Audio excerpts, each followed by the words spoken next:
Saudara, kami mendapat informasi bahwa saudara itu kembali ke Arab Saudi Ya, untuk mempersiapkan haji. Itu mulai kapan? saya pernah ke Saudi itu di awal Januari, tapi sebentar Pak. Di awal Januari. Itu atas biaya siapa? Saya karena ditugaskan dari Kementerian Agama, saya menggunakan anggaran Kementerian Agama, ditugaskan dibiayai oleh Kementerian Agama. Dibiayai oleh Kementerian Agama. Nah ini Ya. Cuti, sementara cuti. saudara cuti. Cuti. Ya. Ya, ini mohon izin. yang ini Pak Alex ini superior bener ini gitu kan. Dan saya izin pimpinan, saya akan menyampaikan beberapa hal yang nyun sewu. Secara pribadi saya Mas, kalau yang ini masih terbuka, Mas, belum tertutup nih. Ya, enggak, maksud saya ini Pak, saya ingin menyampaikan beberapa hal yang tertutup karena sudah menyangkut keamanan saya. Keamanan saya. Yang tertutup tadi yang saya pertanyakan tadi itu. Oh, yang pertanyaan saya ini belum tertutup ini. Maksud saya, Apa ini termasuk tertutup juga pertanyaan ini saya ini? menyangkut keamanan saya, keamanan jadi keluarga gini, saya. Jadi ada beberapa hal yang bisa saya sampaikan bahwa saya tidak terlibat sama sekali terkait dengan penyiapan layanan, baik layanan di luar negeri, dalam negeri, utamanya catering, akomodasi. Nah, itu nanti dijawab setelah istirahat. Ya. Saya tidak terlibat sama sekali, tapi bahwa ada pihak-pihak yang mengatasnamakan saya untuk melakukan tindak pidana, ya. Saya bisa tunjukkan orang-orangnya, saya bisa identifikasi orang-orangnya. Coba tolong ditunjukkan pihak-pihaknya dan orang-orangnya. Oke. Para saksi, saya ingin tahu dulu, apa tupoksi staf khusus menteri sih? Kalau tugas dan fungsi dari staf khusus menteri adalah memberikan saran dan pertimbangan kepada menteri dengan penugasan yang bersifat khusus di luar bidang dan tugas dari unsur-unsur organisasi kementerian, Pak. Iya, tetapi tugas Anda double-double. Itu artinya juga ada double budget. Anda tahu nggak kalau double budget itu melanggar undang-undang? Saya tidak menoleh penerimaan sama sekali dari Kementerian Agama, Pak. Saya sudah tidak memperoleh gaji, tidak memperoleh tunjangan, dan tidak memperoleh fasilitas yang lain, Pak. Tidak menerima, tapi Tidak. tadi teman-teman menyebut Anda juga mendapatkan bisnis kelas untuk pergi atas nama kerja untuk BPKH dan BPIH dan seterusnya tadi, termasuk BPKH Limited. Kalau BPKH saya berangkat tahun 2023 tanggal 30 November, iya. Berarti Anda dapat? Iya, karena memang itu hak saya, Pak. Saya ditugaskan dari BPKH. Tapi kalau di Kementerian Agama saya tidak memperoleh fasilitas-fasilitas itu, Pak. Artinya bisa dikatakan sebagai double budget itu.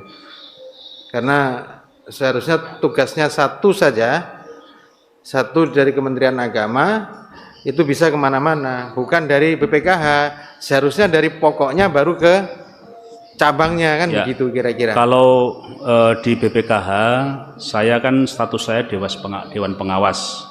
Tapi kalau di Kementerian Agama saya staf khusus, tapi saya cuti semenjak saya diangkat sebagai dewas di BPKH. Iya, itu termasuk pelanggaran sebetulnya dan itu tidak boleh. Kemudian yang kedua adalah, Anda tahu nggak bahwa menteri Anda itu melanggar undang-undang dengan memberikan jamaah khusus 50% dari 20.000 itu? Saya tidak paham, Pak. Anda tidak paham sama sekali bahwa Saya menteri tidak. Anda itu melanggar? Saya tidak paham, Pak. Dan saya dalam proses itu saya sama sekali tidak punya kewenangan soal itu. Itu kewenangan menteri, Pak. Ini soal pemahaman Anda, bukan soal kewenangan. Sepemahaman Anda, kementerian Anda, Menteri Agama Anda ini melanggar apa tidak? Saya tidak memiliki pemahaman di situ, Pak, dan saya tidak punya kapasitas untuk menjawab soal itu, Pak. Berarti juga tidak punya, tadi mengkoordinasi, memberikan penjelasan dan seterusnya pada menteri. Tapi soal ini Anda tidak bisa menjawab. Ya, karena status saya sebagai staf khusus cuti dan saya hanya ditugaskan untuk memberikan layanan jemaah lansia, hanya itu, Pak. Ya, ini ya masih layak jadi staf khusus apa tidak saya tidak tahu, karena juga tidak mempunyai pemahaman yang lebih luas, tidak punya perspektif yang lebih luas terhadap apa yang dikerjakan oleh menterinya. Bahwa yang semestinya ini adalah melanggar dari undang-undang yang ada, termasuk melanggar dari kepres yang ada, dan termasuk juga memenuhi unsur pidana yang sudah dilakukan oleh Menteri Agama. Kemudian yang selanjutnya adalah bahwa saya dengar-dengar, makanya saya minta klarifikasi atau tabayun. Anda sudah dilaporkan oleh beberapa vendor, tidak vendor tahun ini juga, tapi vendor tahun lalu, haji yang lalu, vendor-vendor yang tidak kompatibel dan vendor-vendor yang nakal, dan sudah dilaporkan di pihak aparat penegak hukum, dan bahkan Anda juga terlibat di sana. Mohon izin, vendor apa Pak?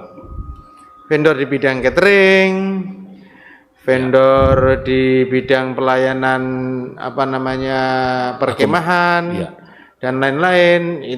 Anda terlibat di sana? Mohon izin, saya tidak terlibat sama sekali terkait dengan penyiapan penyediaan layanan baik catering, akomodasi maupun transportasi. Saya tidak terlibat sama sekali, tapi bahwa ada pihak-pihak yang mengatasnamakan saya untuk melakukan tindak pidana, ya. Saya bisa tunjukkan pihaknya, saya bisa identifikasi orang-orangnya. Coba tolong ditunjukkan pihak-pihaknya dan orang-orangnya. Oke, mohon izin pimpinan, apakah boleh saya mengajukan untuk tutup? Karena menyangkut institusi yang diklaim oleh pihak tersebut. Ya, boleh, izin. boleh. Ya, ini rapat kita nyatakan tertutup. Tuhan, ampunkan saya.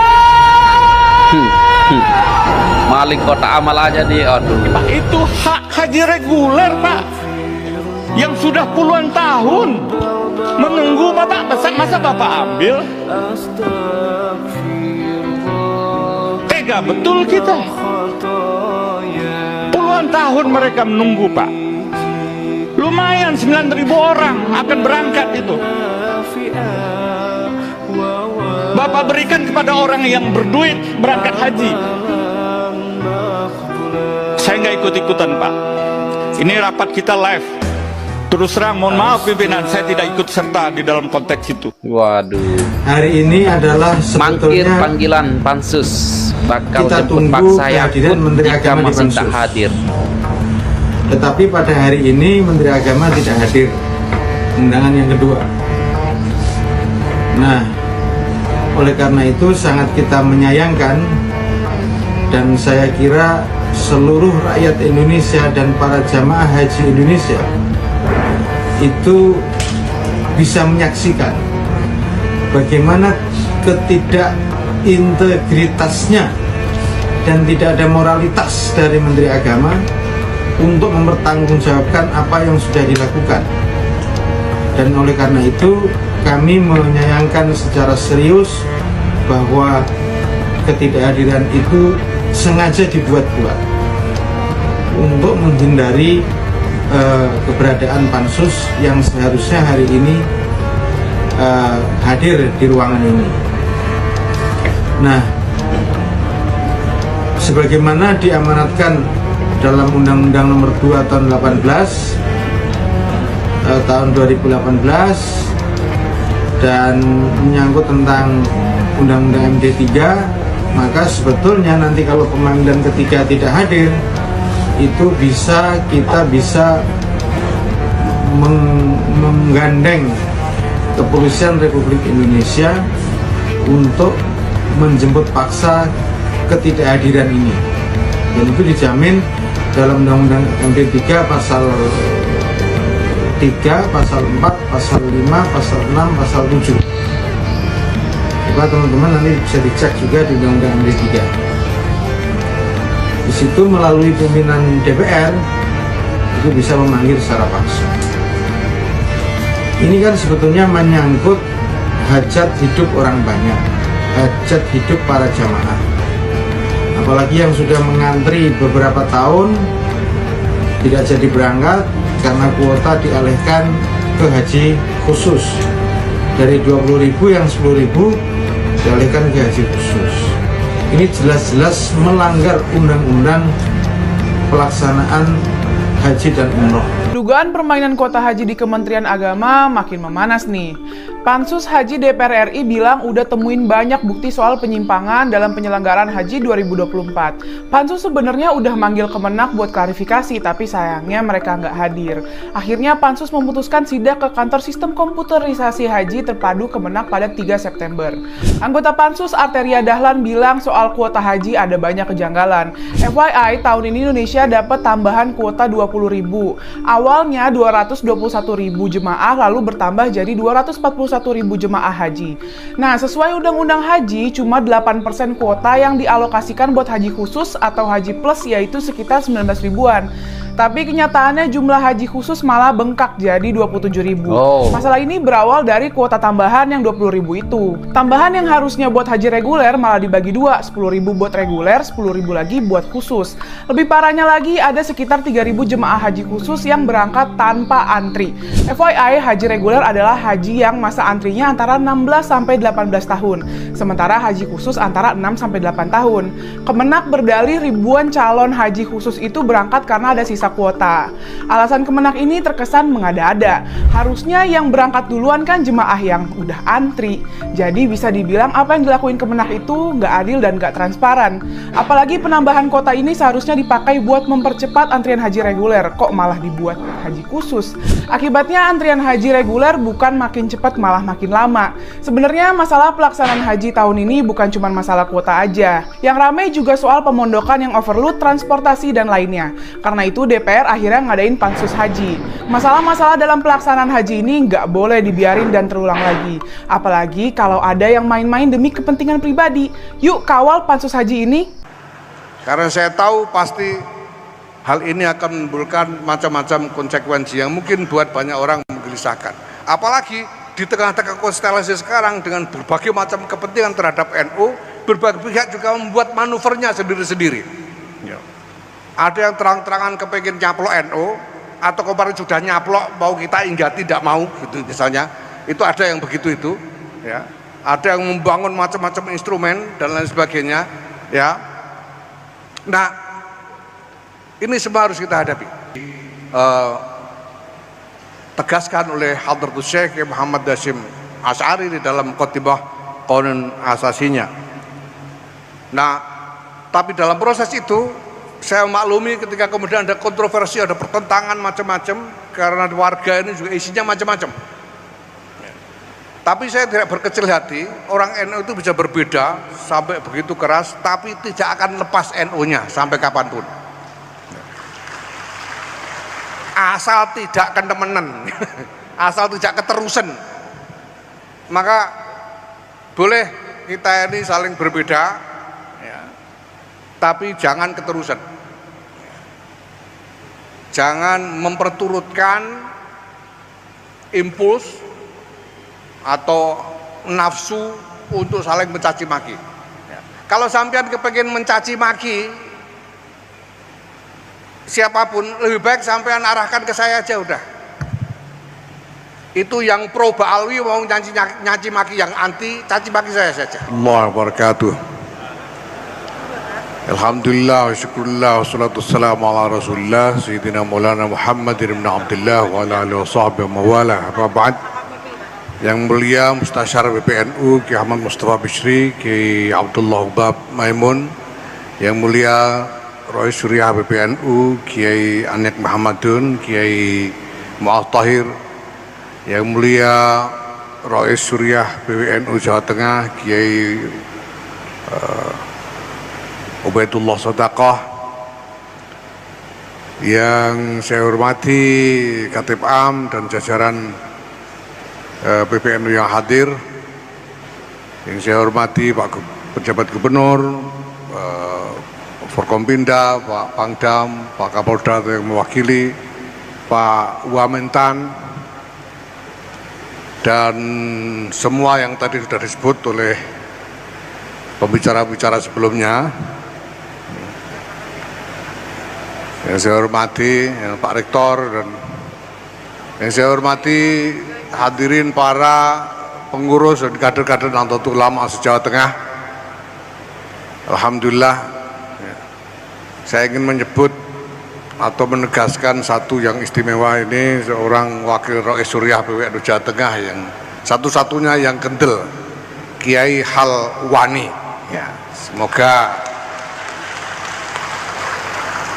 semakin wani beliau.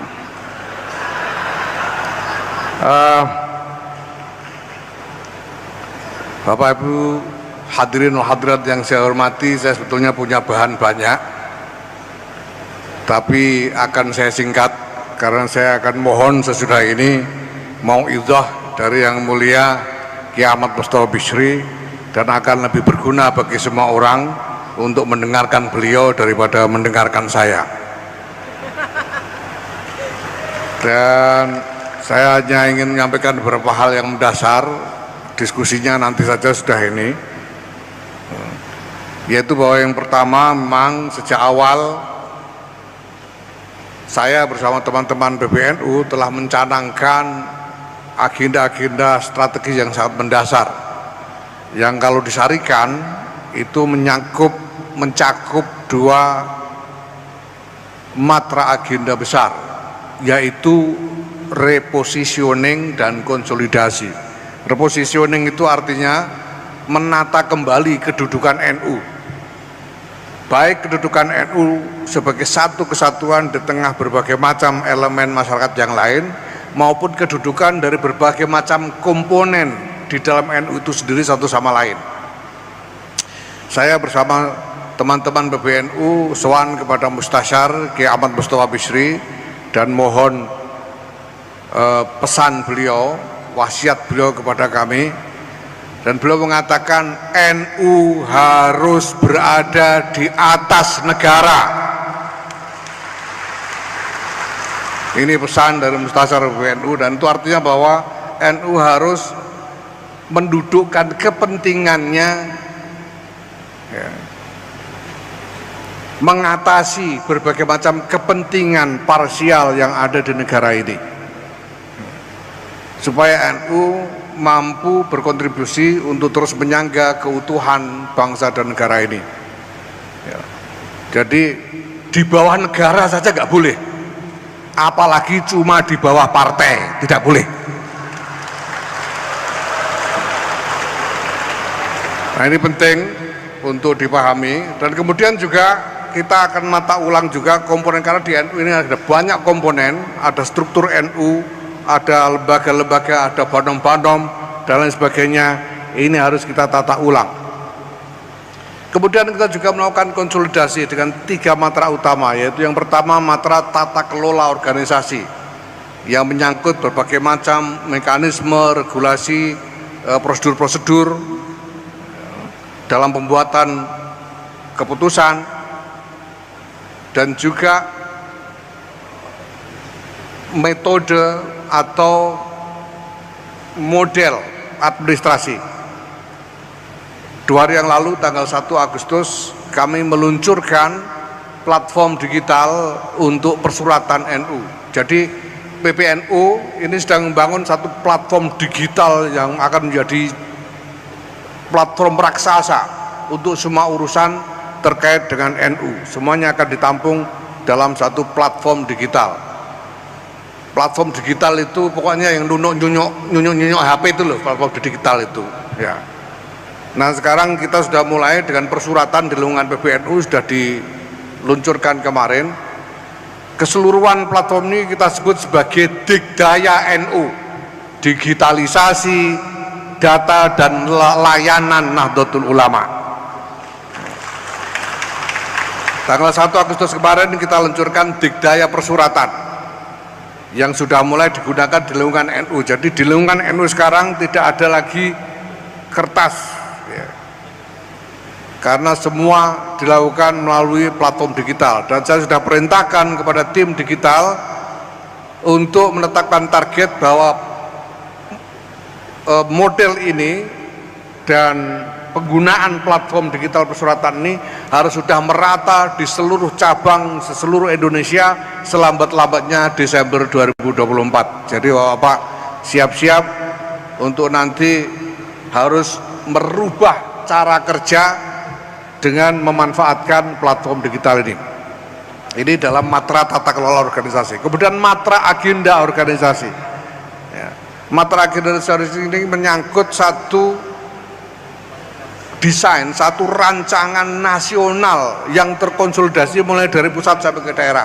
Alhamdulillah dalam pleno kemarin kami telah mengesahkan apa yang kami sebut sebagai rencana strategis Nahdlatul Ulama, rencana strategis nasional Nahdlatul Ulama sampai 3 tahun ke depan, 2024 sampai dengan 2027. Nah, ini adalah bagian dari fungsi baru yang kita kembangkan untuk Lakposdam, yaitu menjadikan Lakposdam lebih dari sekedar apa yang selama ini digambarkan di dalam ADRT, tapi kita tambahkan fungsi baru supaya Lakposdam ini berfungsi seperti Bappenasnya pemerintah untuk NU. Jadi kita sekarang punya Bappeну, Badan Perencanaan Pembangunan Nasional Nahdlatul Ulama yang dilaksanakan oleh Lakposdam. Dan sudah jadi renstra nasionalnya. Kemarin baru tadi malam saya membuka Konferwil PWNU Jawa Timur, dan sebelum itu panitia dan PWNU Jawa Timur telah berkoordinasi supaya materi untuk program PWNU Jawa Timur disesuaikan dengan renstra yang sudah dihasilkan oleh Bappeну ini.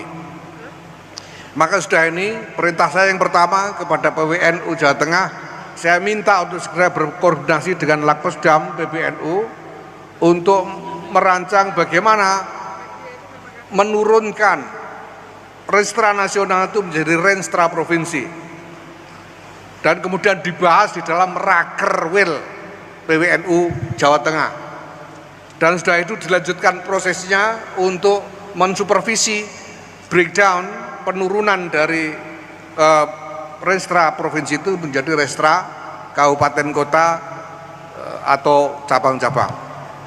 Ini harus menjadi proses yang terus berketerusan dan kita sesuaikan satu sama lain sehingga semuanya koheren. Koheren itu mutamasik, tidak perental-perentil, tapi semuanya merupakan bagian sistematis dari satu rancangan yang terkonsolidasi. Ya, nah maka ya nanti ada kemungkinan berbagai macam penyesuaian perlu dilakukan. Matra yang ketiga adalah matra konsolidasi sumber daya, yaitu menyangkut sumber daya manusia dan sumber daya pembiayaan. Segampangannya duit, karena organisasi ini butuh biaya. Nah, banyak hal tentang konsolidasi sumber daya pembiayaan ini sudah didengar oleh masyarakat, termasuk soal konsesi tambang, bahwa NU menerima konsesi tambang itu hasil rapat PBNU, jadi bukan keputusannya Yahya sendiri, itu hasil rapat PBNU. Ya, nah kalau tidak setuju, sampean nanti muktamar sampean ganti PBNU-nya, suruh PBNU yang baru mengembalikan konsesinya. Ini sudah hasil rapat, kita akan kerjakan, kita sudah proses perizinannya, insya Allah mudah-mudahan dalam waktu dekat kita sudah bisa menerima hasilnya. Ya, dengan tentu saja berbagai macam norma-norma yang sudah ditetapkan di dalam tata cara pengelolaan itu sendiri. Nah, dalam sumber daya manusia kita sudah bangun sistem pendidikan kaderisasi berjenjang, dan yang paling puncak ini alhamdulillah dalam pleno kemarin sudah kita tetapkan desain untuk Akademi Kepemimpinan Nasional NU, yang ini dibuka untuk siapa saja yang sudah lulus PMKNU. Harus lulus PMKNU dulu baru bisa ikut, dan nanti akan diseleksi dengan standar internasional karena kita kembangkan program ini dengan kerjasama jaringan internasional. Maka nanti akan ada tes, misalnya persyaratan bagi peserta AKNNU TOEFL harus 650 bahasa Inggris itu. 660 itu satu orang ya, tidak boleh kembulan.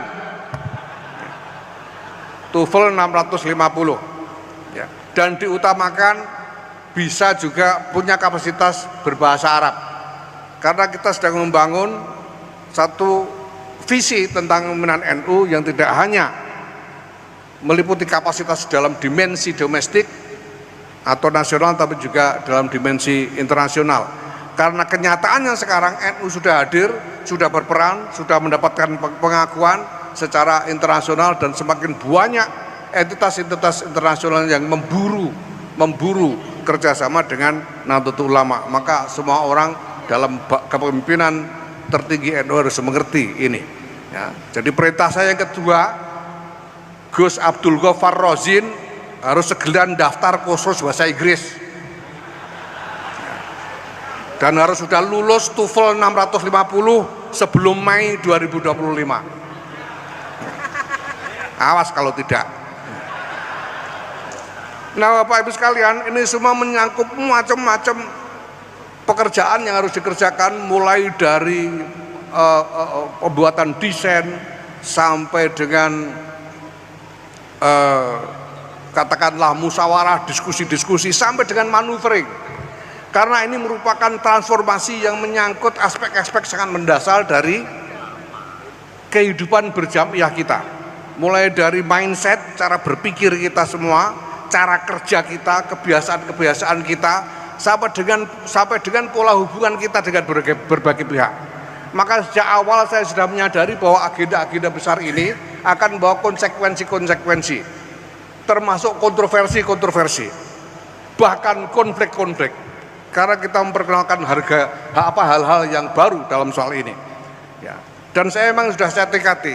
Saya sudah sejak awal pamit kepada Kiai Mustafa Bisri, lek kula pamit ajeng dablek gangsal tahun saya. Karena saya tahu pasti hal ini akan menimbulkan macam-macam konsekuensi yang mungkin buat banyak orang menggelisahkan. Apalagi di tengah-tengah konstelasi sekarang dengan berbagai macam kepentingan terhadap NU, berbagai pihak juga membuat manuvernya sendiri-sendiri. Ya.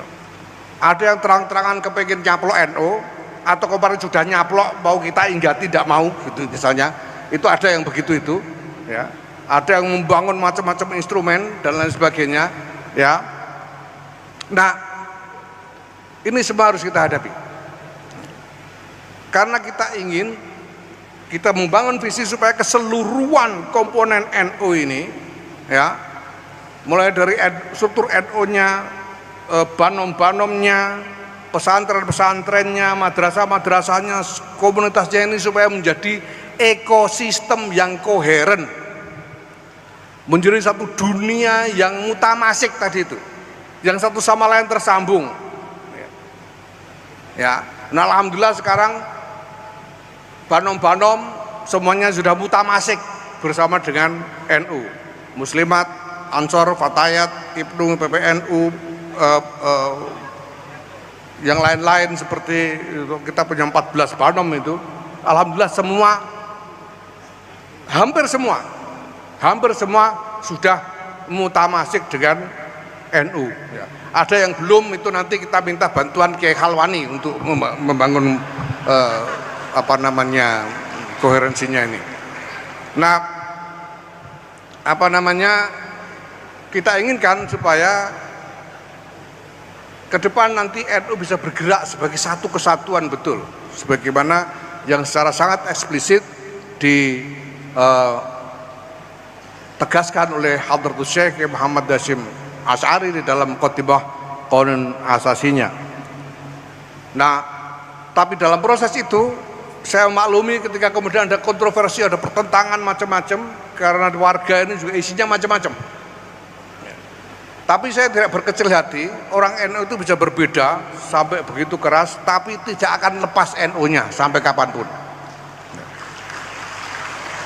Asal tidak ketemenan, asal tidak keterusan, maka boleh kita ini saling berbeda, ya, tapi jangan keterusan. Jangan memperturutkan impuls atau nafsu untuk saling mencaci maki. Ya. Kalau sampean kepengen mencaci maki siapapun, lebih baik sampean arahkan ke saya aja udah. Itu yang pro Ba'alwi mau nyaci maki, yang anti caci maki saya saja. Yang anti Ba'alwi mau nyaci maki yang pro Ba'alwi, saya aja caci maki sudah.